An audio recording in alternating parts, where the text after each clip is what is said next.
이거는 사실 세계적으로도 좀 유례없는 해킹 사건이 아닌가 싶어요. 유심 교체를 받으시는 게 궁극적으로는 답인 것 같아요. K값 자체를 바꾸는 거는 통신사에서 해줄 수가 없어요. 다른 방법으로 유심의 K값을 바꿀 수 있다면 이미 그렇게 했겠죠. 그게 안 되니까 지금 유심을 물리적으로 교체를 하거나 이심을 발급받으라고 하는 거거든요. 네, 안녕하세요. 오늘 날짜가 5월 12일이에요. 또 많은 소식들이 나와서 저희가 이걸 한번 정리하고 가려고 이 자리를 만들었습니다. 자, 그래서 SK 대응 소식을 한번 짚고 넘어가 보도록 하겠습니다. 첫 번째는 유심 재설정 서비스를 제공한다고 해요. 5월 12일부터 전국 T월드 매장에서 제공을 한다고 하고요. 실물 유심을 교체하지 않아도 인증 정보값을 새 걸로 바꿔서 유출된 정보로 불법 복제를 차단하는 원리라고 합니다. 그리고 고객은 유심 재설정, 유심 교체, 이심 이 중에서 이제 선택할 수가 있고 절차는 10분에서 15분 정도 내외로 완료가 된다고 합니다. 해외 로밍 이용자를 위한 유심 안심 보호 서비스도 12일부터 본격적으로 시행한다고 합니다. 그리고 5월과 6월에 총 한 1000만 개 정도 유심을 추가 공급할 예정이라고 이제 발표를 했습니다. 이 소식 말고도 대리점에서는 신규 영업을 안 하고 있는 내용들도 있는데 지금 이 SK 대응 소식들을 좀 봤을 때 대표님은 어떻게 생각을 하시나요? 가장 이슈가 되는 게 지금 재설정인 것 같거든요.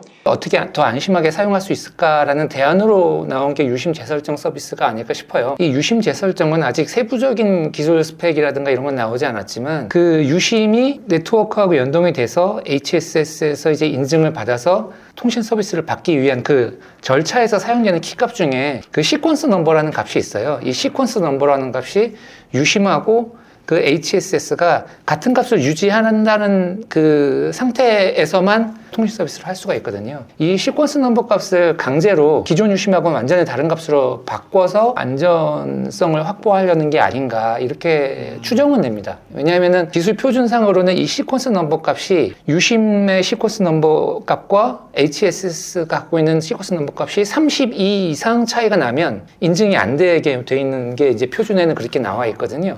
그래서 그거를 32 이상의 값으로 차이가 나도록 기존의 유심과 확 바꿔버리고 그다음에 그 새로운 값을 유심에 기록을 하면 기존 유심으로는 인증을 할 수가 없는 그런 안전성을 좀 확보할 수 있지 않을까 싶어서 제 생각에는 그런 방식으로 이 유심 재설정을 하겠다라는 게 아닌지 이렇게 추정을 하고 있습니다. 복제가 됐다고 하더라도 그 복제된 유심으로 통신망하고 연동은 안 되니까 어느 정도의 안전성을 확보할 수 있다라고 생각은 들어요. 그 다음에 과방위에서 나온 또 내용인데요. 저희가 이러면 안 될 거다, 이러지 않을 거다라고 했는데 그 K값을 SK만 평문 상태로 지금 운용을 했다. 라는 내용이 좀 나왔습니다. 저희가 1, 2, 3차 영상을 계속 이제 준비를 하면서 말씀을 드렸던 바와 같이 이게 강제성이 있는 표준은 아니지만 이런 그 보안적으로 굉장히 중요한 값들은 HSS 안에 HSM이라는 별도의 하드웨어 시큐리티 모듈이 있어야 되고 그 안에서 절대 평균값으로 추출이 되거나 그것이 외부에서 보이도록 돼서는 안 된다. 그래서 그게 표준이기 때문에 SK텔레콤에서 K값은 유출이 안 됐을 가능성이 높고 설사 유출이 됐더라 하더라도 암호화된 상태에서 유출이 되지 않았을까라고 조심스럽게 말씀을 드렸었는데 지금 얘기하는 걸로 보면 HSM 자체가 없었던 게 아닌가, 그걸 탑재를 안 하고 운영했던 게 아닌가 싶고요. 이거는 사실 세계적으로도 좀 유례없는 그런 해킹 사건이 아닌가 싶어요. 이게 물론 우리나라 법규상으로는 유심의 이 인증 키값이 개인정보에 해당하지는 않습니다. 그래서 이거를 반드시 암호화해야 된다는 게 우리나라 법에 규정되어 있지는 않지만 그렇다 하더라도 본인 인증 서비스 등 여러 서비스에서 2,500만 명의 개인 인증 키값으로 사용할 수 있는 굉장히 중요한 값인데 그거를 몰랐을 리가 없는데 그게 이제 운영 편의성 때문에 평문 상태를 운영했다. 이건 좀 너무 안일했던 대응이 아닌가. 그래서 그쪽에서 말하는 논리는 이런 것 같아요. 이 운용계 그 인프라라는 것 자체가 폐쇄망이기 때문에 폐쇄망 특성에는 외부에서 이렇게 침입이라든가 이런 것들이 다 이제 막혀 있기 때문에 평문 상태로 운영을 했다 이렇게 얘기하는 것 같은데 그런 거죠. 아파트가 있는데 공동 현관이 있어요. 우린 공동 현관이 있고 이 공동 현관이 딱 막고 있으니까 우리 집 현관문에는 도어락이 없어도 돼. 약간 이렇게 운영을 한 것 같아서 너무 안일하게 운영하지 않았나 이런 안타까움이 들죠. 우리나라 1등 통신회사가 이렇게 운영을 하고 있었다라는 게 정말 좀 충격적이었고, 그리고 KT랑 LG 플러스는 뭐 언제 했는지 모르겠지만 어쨌든 K값 암호화를 하고 있었다라는 내용도 이번 가방위에서 나왔었고요. 그러니까 이게 KT하고 U+가 보안에 특별하게 노력을 한 건 아니에요. 제가 보기엔. 왜냐하면 글로벌 표준이 이 값은 HSM에 탑재해서 운영하게 돼 있고 KT랑 U+는 그냥 그걸 준용해서 운영한 것이었고요. SK텔레콤이 표준이 그렇게 돼 있음에도 불구하고 굳이 평문 상태로 운영했다는 게 미스테리한 거죠, 사실. 그렇죠. 네, 도대체 왜 저렇게 운영을 했어야 됐는지 좀 이해가 안 갑니다. 저희의 첫 영상 보신 분들도 있겠지만 혹시 다시 왜 K값이 좀 중요한가 말씀을 해주실 수 있을까요? 그 소셜 엔지니어링이라는 거 혹시 아시나요? 지인인 척, 관련 국가기관인 척해서 접근을 해서 개인정보를 취득해내는 이제 방식인 거죠. 여기에 가장 중요한 핵심은 뭘까요? 그 비밀번호가 본인이 알고 있다는 거예요. 근데 K값은 그 소셜 엔지니어링도 못하도록 설계가 된 거예요. 카드를 제조하는 제조사가 K값을 무작위로 생산해서 통신사에 납품을 합니다. 그리고 그 값을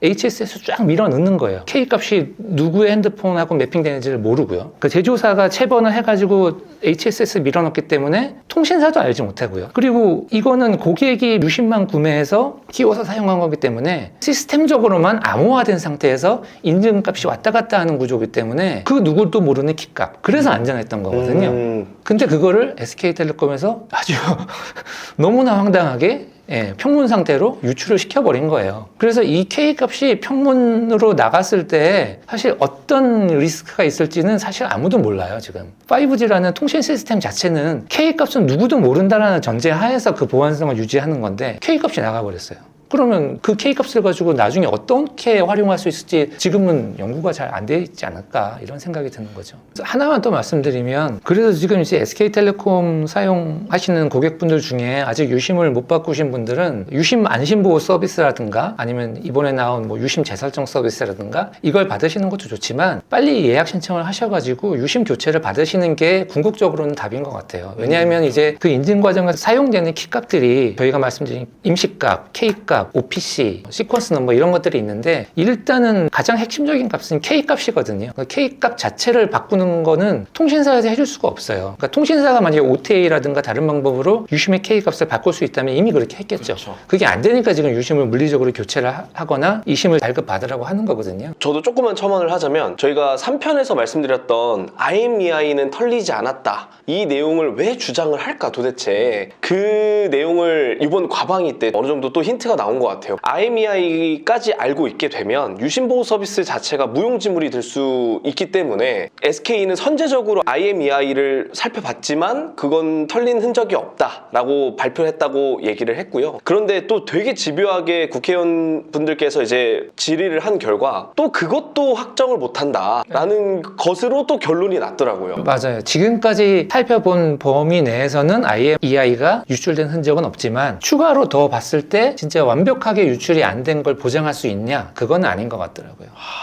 진짜 뭐 6월 말에 뭐 발표가 된다고 하더라고요. 그래서 그때까지는 계속 좀 지켜봐야 되지 않을까라는 생각입니다. 예. 알겠습니다. 그러면 그 다음이 저희가 이제 SKT 과방위 제출 문서 중에서 위약금 면제 해지 관련을 보고 저희가 한번 얘기를 나눠볼까 합니다. 그런 문서를 써서 그 과방위 국회의원님들한테 이렇게 드린 모양이더라고요. 맞아요. 그래서 저희가 입수를 했고 그 내용을 조금 한번 정리를 해볼까 해요. 보니까 첫 번째로는 회복이 어려운 수준의 손실이 불가피하다 라는 내용이었고요. 두 번째는 이용자 간 형평성이 좀 보장이 안 된다 이런 내용. 그리고 세 번째는 사회 전반의 신뢰와 시장 질서를 고려를 해야 된다라는 세 가지 내용이었어요. 그래서 저희가 첫 번째부터 좀 보자면 유영상 대표님의 답변을 좀 정리를 해보자면 해킹 사태 이후로 약 25만 명 정도가 이탈을 했다. 단순 계산하면 SK텔레콤은 위약금으로 약 2,500억 원을 지출을 해야 된다. 위약금 면제와 그에 따른 매출 감소까지 고려하면 3년간 7조 원 이상의 손실이 예상된다라고 얘기를 해서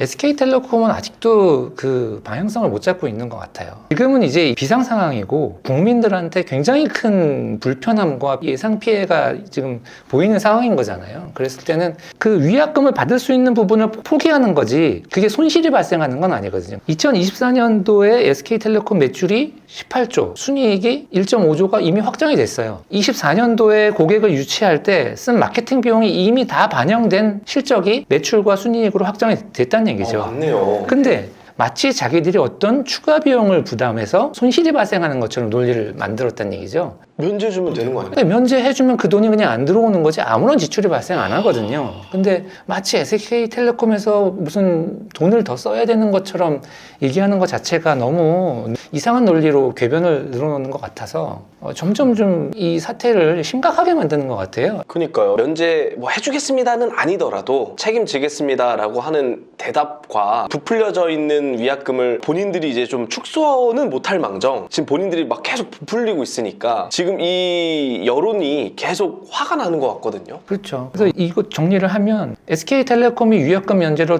추가로 드는 비용은 없다. 그리고 이걸 손실이라고 표현하는 거는 말이 맞지 않는다. 그리고 이용약관이라는 거는 고객과 통신사의 가장 기본이 되는 계약 내용이기 때문에 통신사가 이용 요금을 받으려면 당연히 통신사도 그 약관 내용은 준수해야 된다. 그렇게 말씀을 드리고 싶어요. 두 번째로는 이용자 간의 형평성입니다. 여기에 뭐라고 되어 있냐면 남아있는 고객들이 상대적으로 박탈감을 느낄 수밖에 없다. 그래서 위약금에 상응하는 혜택을 제공하라는 차원으로 확산이 우려된다. 야, 이거는 참 진짜 이렇게 얘기를 해도 되나? 그렇죠. 박탈감을 느끼지 않게 해야 하는 게 SK텔레콤의 의무인 거잖아요. 할 일이고. 벌어지지도 않은 상대적 박탈감 때문에 약관을 지킬 수가 없다라고 얘기하는 건 말이 안 된다라고 생각을 합니다. 아마 또 다음 과방위에서 또 얘기가 나오겠지만 아마 좀 잘 정리를 해야 되는 거 아닌가. 세 번째로는 사회 전반의 신뢰와 이제 시장 질서를 고려해달라 이런 내용이었어요. 책임과 피해에 대한 객관적인 판단이 우선 필요하다. 이렇게 지금 얘기를 하고 있어요. 지금 사회 전반의 신뢰라고 언급을 했는데 이거를 중요시한다면 당연히 약관을 준수해야 되는 거 아닌가요? 가장 기본적인 약관도 지키지 않으면서 사회 전반의 신뢰를 얘기한다는 것 자체가 이건 좀 모순된 문건을 생산한 게 아닌가 이런 생각을 하고 이걸 지키지 않으면 오히려 지금까지 이동통신 시장에서 계속 준수가 됐던 시장 질서가 파괴가 된다고 생각을 해요. 이따방. 근데 지난번에 유심 지도 준비한다고 했었잖아요. 그건 어떻게 됐나요? 그거 궁금해하실 것 같은데. 유심지도 그 연휴 때 제가 뭘 만들었냐면 SK의 유심 재고를 한눈에 볼 수 있도록 하는 그런 서비스를 만들었었어요. 그런데 아무리 생각을 해봐도 판매자 측과 그리고 소비자 측의 니즈가 안 맞는다라는 내용으로 좀 이제 결론이 지어졌고, 그리고 또 SK 측에서는 지금 엄청 바쁠 거잖아요. 그러다 보니까 API를 달라는 이메일을 보냈음에도 불구하고 답변이 없었습니다. 그래서 이걸 지금 컨셉부터 좀 바꾸고 있어요. 그래서 원래는 유심 있다 서비스에서 사람들이 유심이 있다라는 걸 알려드릴 수 없으니 어떻게 하면 좀 더 좋은 판매점 혹은 좋은 대리점을 구별할 수 있을까, 이런 것들을 얘기를 하다가 양심 있는 판매자를 만나면 사람들이 뭐 유심 교체라든지 아니면은 지금 SK가 싫어서 KT나 LG로 넘어가고 싶으신 분들이 정말 많으실 텐데 좀 좋은 대안이 될 수 있지 않을까 싶어서 양심이 있다 라는 서비스로 저희가 개발을 하고 있습니다. 사실 저희가 그 유심 있다를 양심 있다로 이제 바꾸는 과정에서 굉장히 많은 얘기를 했잖아요. 근데 가장 결정적으로 바꾸게 된 계기는 아까 말씀드린 것처럼 SK텔레콤에서 유심 재고에 대한 정보를 공유하지 않고 있기 때문에 공유할 수 있는 정신도 없겠지만 어쨌든 그게 API든 뭐 어떤 형태든 간에 현재 각 그 SK텔레콤 T월드 대리점에 유심 재고가 얼마 있는지 알 수가 있는 방법이 있어야 예전에 그 마스크 지도처럼 제작이 될 수 있는데 그게 안 되다 보니까 얘를 어떻게 바꿔야 될까 하다가 어쨌든 지금 SK텔레콤을 사용하시면서 불안하시는 분들이 이 문제를 원천적으로 해결할 수 있는 방법은 통신사를 이동하든 기기 변경을 하면서 유심을 바꾸든 아니면 그냥 유심을 바꾸든 어쨌든 유심을 바꾸시는 거니까 당장 해결할 수 있는 판매점과의 연결을 통해서 유심을 빨리 바꾸실 수 있도록 도와드리는 게 좋지 않겠나라고 우리가 판단을 했던 거고 그것 때문에 이제 저희가 좀 많은 시간을 들여서 노력을 하고 있으니까 기다려 주시면 좋을 것 같습니다. 어떻게 보면 또 폰 파는 플랫폼으로 바뀌는 거 아니냐라는 우려가 있어서 그것은 사실 조심스러워요. 되게 조심스럽게 그렇게 보이지 않으려고도 되게 노력을 많이 하고 있고, 또 그런 플랫폼도 아니고 좀 부족하더라도 잘 봐주셨으면 좋겠다. 5월 15일부터 저희가 그 성수에서 조그만하게 팝업을 하게 되었습니다. 이 상상플래닛이라는 건물 1층에서 저희가 되게 간단하게 이렇게 팝업을 하고 있으니까요. 혹시 성수에 오신 분들은 한번 들려주시면 감사하겠습니다. 저희 5차 영상을 찍나요? 5차 영상을 안 찍었으면 사실 사실 좋겠는데요. 안 찍었으면 좋겠어요. 더 이상 고객분들이 불안해할 이슈도 없었으면 좋겠고 모든 SK텔레콤 사용자분들이 안심할 수 있는 방안이 나와서 만족할 수 있는 방안이 나와서 더 이상 저희가 이런 기획물을 안 찍었으면 하는 바람이 있고요. 그래도 또 다른 이슈가 나오게 되면 바로 취재를 해서 공유 드릴 수 있도록 하겠습니다. 그러면 오늘은 여기까지 하도록 하겠습니다. 여러분 구독과 좋아요 꼭 좀 부탁드리겠습니다. 감사합니다.